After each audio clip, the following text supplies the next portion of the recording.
Just a few days into the new year, how are your resolutions going? Not so great? What was your wake up earlier, hustle harder, stop drinking wine, don't eat so many cookies, lose some weight? What is it? Our next guest says the problem is not discipline, it's that most goal-setting advice assumes unlimited energy and perfect conditions. Michelle Weger is a productivity expert who built a high six-figure automation agency while living with narcolepsy. Because the usual productivity rules didn't work for her, she built a different system, one designed around real constraints. And Michelle Weger is on the line. Good morning, Michelle. Good morning. So the only thing narcolepsy that I've seen is I think on television years ago. Isn't that when you just fall asleep in the middle of the day, for no reason? That is one part of it. Is they call it excessive daytime sleepiness. The way I describe it is if you were to charge your cell phone all night and you wake up and the battery's never higher than 40%, right. That's me on my best day, 40% of the energy of anyone else. Really? So that must make it harder to do anything, let alone... Absolutely. Okay. So tell me about New Year's resolutions and why they have a tendency to fail. Most resolutions are built on fantasy energy, not real life, right? You plan for the version of yourself who has perfect sleep, zero stress, no kids getting in the way, and unlimited motivation. But then real life shows up and the plan collapses. So it's not a discipline problem, it's a design problem. And that's why people need to, before setting their goal, ask, on my worst day, what can I actually accomplish? Not my best day. And that answer should become your plan. Okay, but here's the thing. On my worst day, nothing is what I'm going to accomplish. But is that really true? What I like to look at is, let's go with steps. Lots of people want to get in more steps. So they'll say 10,000, 20,000. Okay. But on your worst day, could you do 5,000? If your average right now is 3,500 or 4,000, that small increase that's a minimum is a much healthier middle ground. I love a minimum standard. If your minimum is 5,000, if you're already walking and you're having a good time, if you have the time, you don't have to stop. You can keep going and having that higher number. But it's the minimum standard that makes a resolution something that actually you will continue once life starts happening. Okay, so how would you apply this to, say, food or drink? Fantastic.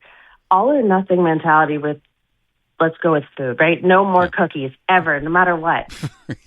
That's awful. I don't want to live a no cookie life. But what about having a maximum number of carbs that you'll eat in a day? Spend them on whatever you want.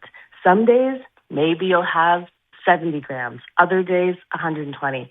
But if you set a maximum in that case, it's a lot easier to adhere to it because no one wants to turn down their grandma's cookies just because they made a resolution to themselves in January.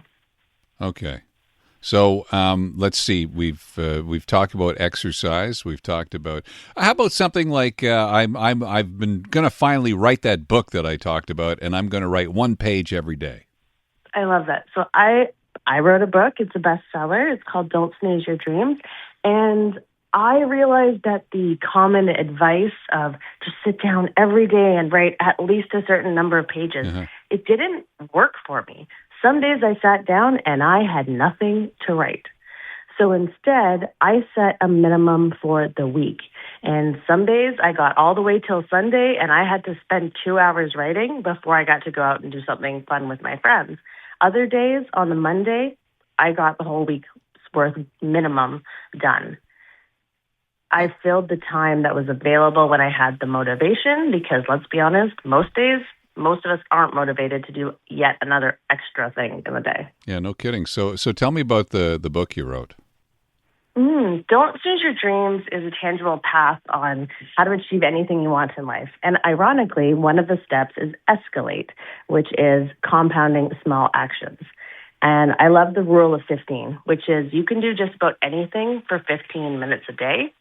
And when you combine all those 15 minutes over the course of a year, pretty much any new skill you can learn within that time. Okay, so what would you do if you wanted to practice? I don't know. I'm gonna learn guitar this year. 15 Yeah. minutes a day? Yeah, why not? Just set 15. And again, if you're having a good time and you have room in your schedule that day, no one's forcing you to stop at 15 minutes. No one's locking the guitar. Keep going. But on the days where you don't really want to do it, insist to yourself, I'll do it for just 15 minutes. This works for me all the time at the gym. I hate cardio. I mean, does anyone like it? And there's plenty of days, even though I should do 45, I say at least 15. And it is extremely rare that in the end I don't keep going past that 15. Yeah, those freaks that you see at 5 o'clock in the morning when it's minus 20, they like it. Running down the street. I know. Yeah. We need their advice, I think. Yeah, I don't know. It's good advice. Anything else to add? This is what I want to say to anyone who feels like you've already failed this year. Here's one shift you can make right now. Stop restarting. Most people waste January restarting instead of continuing. You didn't fail. You just learned what doesn't work for you. So for anyone who's got one of those giant goals out there still, pick one habit, shrink it by 80%, and just do it every day for the whole year. Because momentum comes from movement, not motivation. Beautiful. Good advice. Michelle, thanks very much for your time. Appreciate it. And again, the name of your book, because somebody's going to ask me about this. What's the name of your book again? It's Don't Snooze Your Dreams, Lessons from Life with Narcolepsy. All right, beautiful. Hey, have a great day. Thank you. Thank you.